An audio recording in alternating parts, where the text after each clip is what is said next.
A primeira apresentação vai ser de Inadimplência dos Pequenos Negócios, do Alexandre Vasconcelos Lima, do Sebrae Nacional. Vou falar um pouco sobre ele aqui.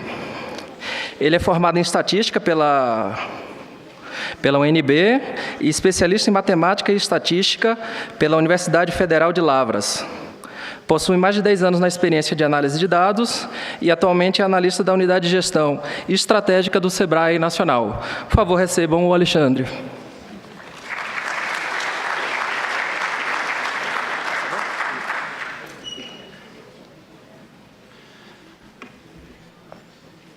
Bom dia a todos.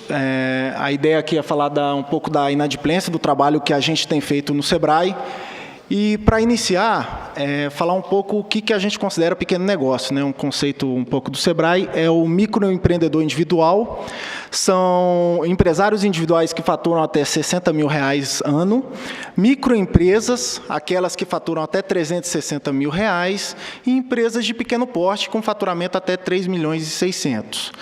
Esse público representa 99% das empresas do país e também representam 54% das carteiras assinadas do setor privado, excluindo o setor público. Para lembrar também que em 2018 foi aprovada uma lei esse ano, em 2018, tanto para o faturamento do microempreendedor individual quanto para empresas de pequeno porte, vai subir para R$81 mil ano e de 3,6 milhões para 4,8 milhões ano.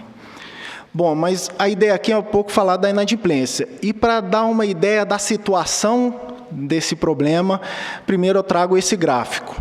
Aqui nós temos os optantes pelo Simples Nacional, ali na linha superior, e na linha inferior a quantidade de guias pagas de DAS. DAS é o documento de arrecadação simplificado.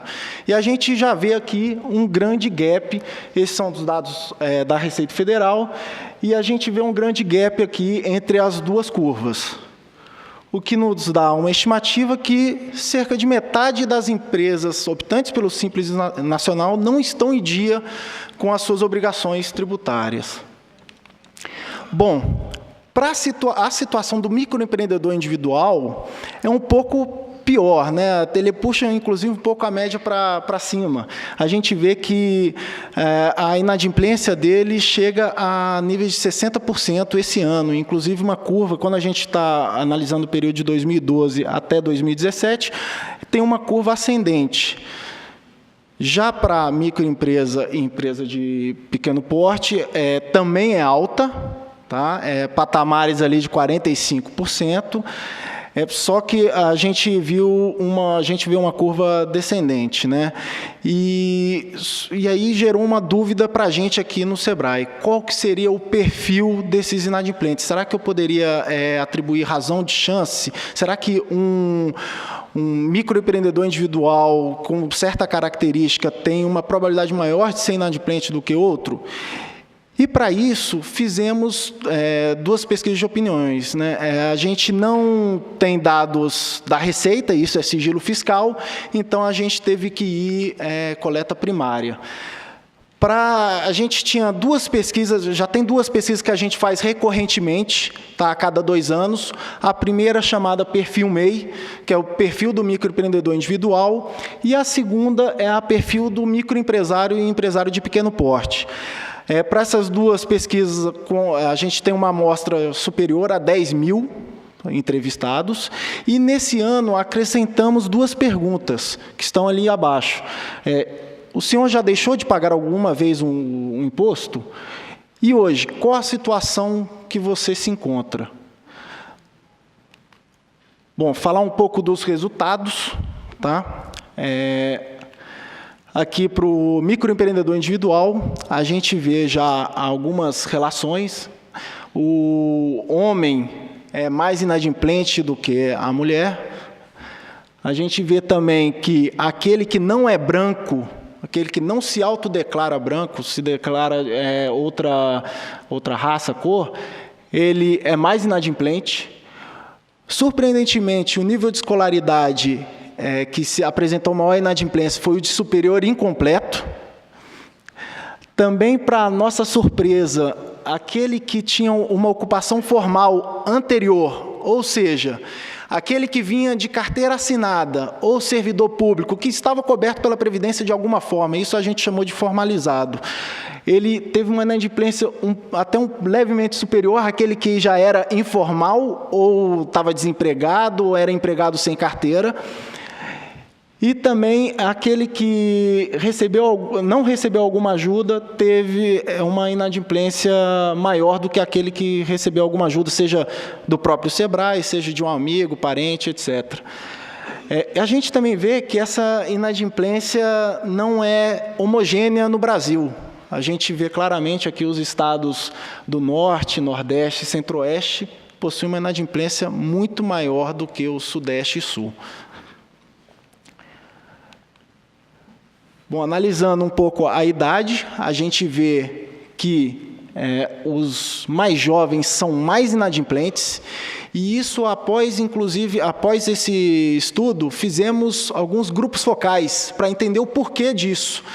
E tem muito a ver com o benefício. O benefício da Previdência, a aposentadoria, para aqueles que são mais jovens, está muito longe. Então, ele não vê aquilo como palpável.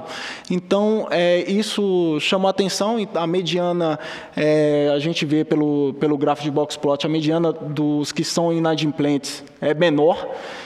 E, para a renda, surpreendentemente, a mediana deu igual. Tá? Cerca ali R$3.000. Aí a gente aplicou uma regressão logística, o colega anterior já falou um pouco da regressão logística, e aqui a gente tem alguns resultados com as variáveis que entraram no modelo. Tá? Chamar a atenção aqui que o exponencial de beta é justamente a odds ratio, né, a razão de chance, e aqui a gente tem um intervalo de confiança para 95%. A gente vê, então, aquelas que têm um exponencial de beta superior a 1, está aumentando a probabilidade, são características que aumentam a probabilidade dele ser inadimplente, enquanto aqueles com inferior a 1, a gente está reduzindo a razão de chance, na realidade, né? Razão de chance de ser inadimplente. O pseudo R², né, o R² de Nagelkerk foi de 24%, e aí a gente se deparou, a gente salvou as predições, né, tem para cada elemento uma predição, uma probabilidade dele ser inadimplente, e aí a gente queria estabelecer um ponto de corte. E aí a gente aplicou na curva ROC. Eu não trouxe aqui o gráfico da curva ROC, mas deu cerca, se eu salvo engano, por volta de 0,7 a área abaixo da curva. E aí a gente achou que no ponto de 0,3 a gente tinha 80% de sensibilidade e 40% de especificidade para a variável inadimplência. Inclusive, aí a gente privilegiou muito mais a sensibilidade, porque é muito mais importante para a gente captar aquele que é inadimplente, muito mais do que a parte da especificidade. Bom, passar um pouco para os resultados para microempresa e empresa de pequeno porte. A gente já vê alguns resultados um pouco diferentes, né? A gente vê, começando aqui pelo mapa do Brasil, a gente vê que não é tão heterogêneo quanto o microempreendedor individual, né? Então, a gente tem alguns estados realmente ali, o Amapá, o Amazonas, que tem uma inadimplência um pouco maior, mas a gente já vê o Pará com uma inadimplência inferior ao Rio de Janeiro ou mesmo São Paulo. Entre os optantes pelo Simples, aqueles que não são optantes, a gente achou uma inadimplência maior entre eles. Também, corroborando até o resultado do microempreendedor individual, aqueles que não se declararam brancos são mais inadimplentes, né? Os com superior incompleto também, levemente, a gente vê ali que a inadimplência cai, na verdade, para superior completo, né? E também a questão da ajuda para empreender. Se ele não recebeu ajuda, ele tende a ser mais inadimplente. E outro dado que nos chamou a atenção, aqui no caso da microempresa, empresa de pequeno porte, foi o local do empreendimento. Havia uma pergunta onde que estava localizado o empreendimento, se estava localizado na sua própria casa, se estava localizado em rua ou feira ou algum shopping popular, ou mesmo num estabelecimento comercial. E aqueles empreendimentos que estavam em shopping popular, feira ou rua mesmo, eles se declararam menos inadimplentes do que as outras duas categorias. Bom, olhando aqui a idade da empresa e a renda, a gente não viu muita diferença, tá? As medianas semelhantes entre os grupos. Vocês veem também que tem muito outlier, até no próprio gráfico anterior do Boxplot, tanto para esse quanto para microempreendedor individual, tem muito valor discrepante, né? Ou seja, uma população bem heterogênea. E aí a gente aplicou também a regressão logística para avaliar aí os preditores da inadimplência. Aqui também, da mesma forma, todos foram significativos. A exponencial de beta representando a razão de chance, e a gente tem ali o coeficiente com 95%, o intervalo de confiança para o exponencial de beta com 95% de confiança, né? Bom, já esse R quadrado foi melhor, foi de um pouco mais de 60%. Tá?